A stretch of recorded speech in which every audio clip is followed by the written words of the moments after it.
आप देख रहे हैं सिटी पोस्ट लाइव। मैं हूं सृष्टि राज। आज हम आपको बिहार के मुजफ्फरपुर जिले के सकरा विधानसभा क्षेत्र के कटेसर पंचायत के मोहनपुर टोला से जुड़ी एक बड़ी खबर बताने जा रहे हैं। जी हां, यह गांव हिंदू बहुल है और जहां भूमियार और वैश्य समुदाय के करीब 500 परिवार वर्षों से निवास करते हैं। लेकिन अब इस गांव में वोटर लिस्ट को लेकर भारी विवाद खड़ा हो गया है। क्या है ये पूरा मामला है, इसके ऊपर विस्तार में जानकारी देंगे हमारी सहयोगी मुस्कान। तो मुस्कान, मोहनपुर टोला का विवाद किस बारे में है? जी सृष्टि, बिल्कुल आपने खुद बताया कि देखिए मोहनपुर टोला में जो आपने पंचायत बताया है वहाँ पे हिंदू बहुल समुदाय के घरों में वोटर लिस्ट में अचानक मुस्लिम मतदाताओं के नाम जुड़ने का मामला है। आप सोचिए किसी घर में जहाँ पे 100 लोग हिंदू हैं और जब वोटर लिस्ट खोले तो उसमें आपको 200 मुस्लिम दिख जाए या चलिए 80 मुस्लिम दिख जाए तो हरकम तो बचेगा कि वोटर लिस्ट कौन जारी किया है, कहाँ से वोटर लिस्ट में मुस्लिम।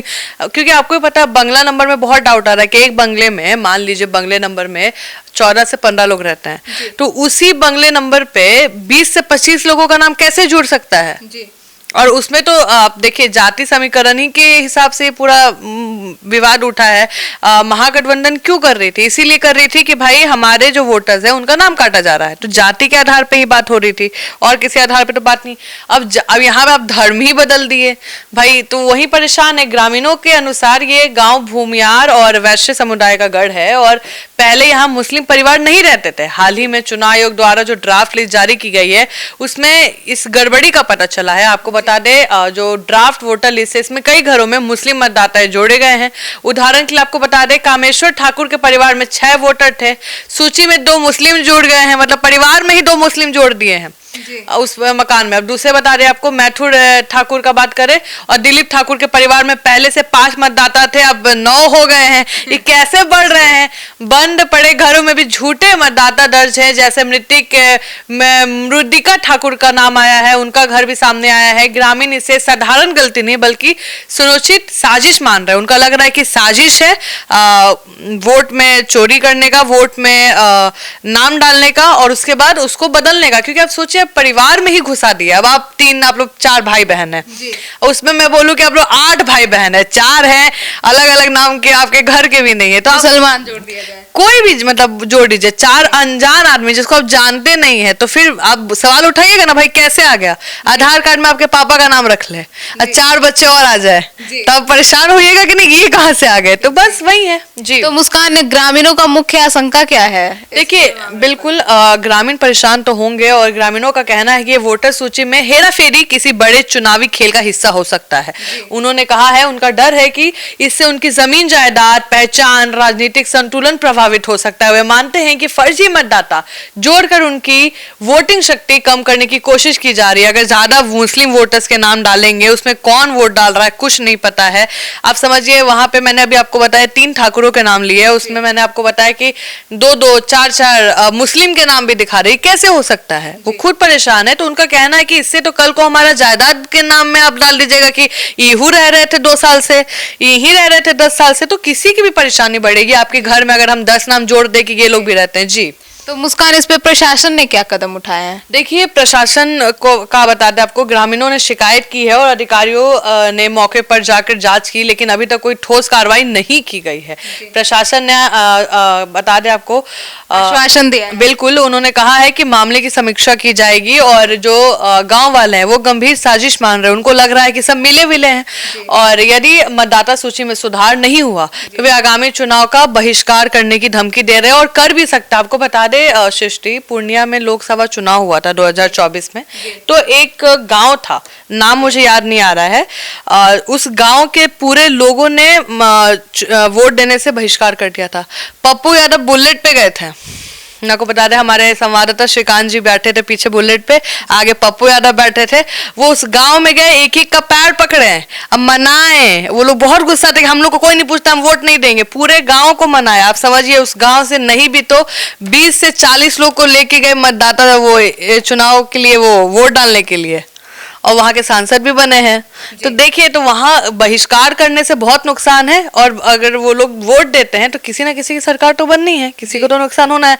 एक गांव समझिए एक ही दल को जनरली वोट देता है। आप समझिए अगर 4 गांव में मान लीजिए 4 घर इधर है 4 घर इधर है, तो ये लोग एक पूरा बीजेपी को ही देगा, एक पूरा राजद को ही देगा। तो सबको बना के चलना बहुत जरूरी है। जी। तो मुस्कान, यह जो मामला है यह राजनीतिक रूप से क्यों संवेदनशील है? देखिए, आपको भी पता है कि चुनाव आ गया है तो जाति पे ही ध्यान दिया जाता है, और 2020 के विधानसभा चुनाव में सकरा सीट पर जेडीयू और कांग्रेस के बीच बेहद करीबी मुकाबला हुआ था। आपको पता होगा 2020 में 12,000 कुछ वोट से तेजस्वी यादव सरकार बनाने में चूक गए थे। और उनको नहीं चाहिए कि भाई इतने वोट से हम रह जाए, यहाँ पहुंचे और यहाँ आने में बस रह गए और उसके बाद वो सरकार कोई और बना ले गया। तो इस बार ये कहीं ना कहीं जो अपोजिशन है उनके पास ये चॉइस हो गया कि भाई आप तो वोटर भी डाल रहे हैं, हटा ही रहे थे, हमारा चिंता था, आप तो डालना ही शुरू कर दिए। तो देखिए, आपको बता दे जो जेडीयू के जो अशोक कुमार चौधरी हैं वो कांग्रेस के उमेश कुमार राम को केवल 1500 से कुछ वोट से हराया था। ग्रामीणों का आरोप है कि इस बार मतदाता सूची में हेराफेरी करके भविष्य के चुनाव नतीजों में प्रभावित करना चाहती है, बदलना चाहती है, और हम वो होने नहीं देंगे। जी।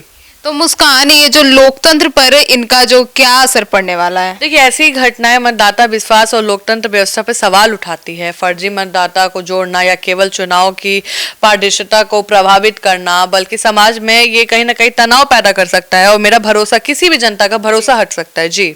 तो ये समीक्षा सुनिश्चित करती है या नहीं? देखिए, करनी भी चाहिए, और ये सवाल आपका जो है बिल्कुल सही है। देखिए, आप समझिए, वोटिंग में अगर आप जो प्रशासन है वो अगर हेल्प नहीं करेगी, वो सिक्योर नहीं करेगी, जवाब नहीं देगी, तो लोग का भरोसा उठ जाएगा। तो फिर वो लोग भी बहिष्कार करने लगेंगे हर चीज का, और ये कहीं ना कहीं गलत मैसेज जाएगा समाज में। जी। तो मुस्कान, अब गांव के लोग जो हैं वो क्या कर रहे हैं इस पूरे मुद्दे पर? देखिए, पूरा गांव एकजुट हो चुका है। प्रशासन से ड्राफ्ट वोटर लिस्ट की सुधार की मांग कर रहे हैं। उनकी मांगों पर अगर कार्रवाई नहीं हुई तो वो बड़े आंदोलन करने की भी बात कर रहे हैं। बहिष्कार तो करेंगे ही, आंदोलन भी करेंगे, और आंदोलन करते हैं तो कहीं ना कहीं विपक्ष को बड़ा मौका मिल जाएगा। जी। तो मुस्कान, अब इस पूरे मामले से दर्शकों को क्या सीख लेनी चाहिए? देखिए, आपको भी पता है, आप भी लोकतंत्र के पार्ट है। लोकतंत्र तभी मजबूत होगा जब हर नागरिक को भरोसा हो कि उसकी जो आवाज है सही तरीके से सुनी जा रही है, और मतदाता सूची में किसी भी तरीके की गड़बड़ी या नजरअंदाज नहीं करना चाहिए। अगर आपको भी लग रहा है तो आप भी सवाल उठाइए, आप आवेदन डालिए। नागरिकों को जागरूक और सतर्क रहना बहुत जरूरी है। प्रशासन पर दबाव बनाना चाहिए कि वो निष्पक्ष और पारदर्शी तरीके से कार्रवाई करे, और हम भी यही एक्सपेक्ट करते हैं कि अगर आपके पास ऐसा कुछ होता है तो आप सीधे आवेदन डालें कि यहाँ ये गलत है, क्योंकि अभी समय भी है। बाद में आप कुछ बोलिएगा वो चीज उतना नहीं सुना जाएगा, अभी तो आपके पास सुनी भी जाएगी। तो जी, यही है। तो सुना आपने हमारी सहयोगी मुस्कान को। अब मोहनपुर टोला मामला जो है वो लोकतांत्रिक प्रक्रिया और मतदाता सूची पर सवाल उठाता है। प्रशासन को जल्द इस विवाद को सुलझाने और ड्राफ्ट वोटर लिस्ट की गड़बड़ी ठीक करने की आवश्यकता है। अब विवाद चुनावी नीतियों और सामाजिक सद्भाव दोनों पर असर डाल सकता है। तो अब इस पूरे मुद्दे पर आपकी क्या राय है, कमेंट सेक्शन में जरूर बताइएगा। तो फिलहाल इस खबर में इतना ही। आगे की खबरों के लिए जुड़े रहिए हमारे साथ और देखते रहिए सिटी पोस्ट लाइव। अब तक के लिए धन्यवाद।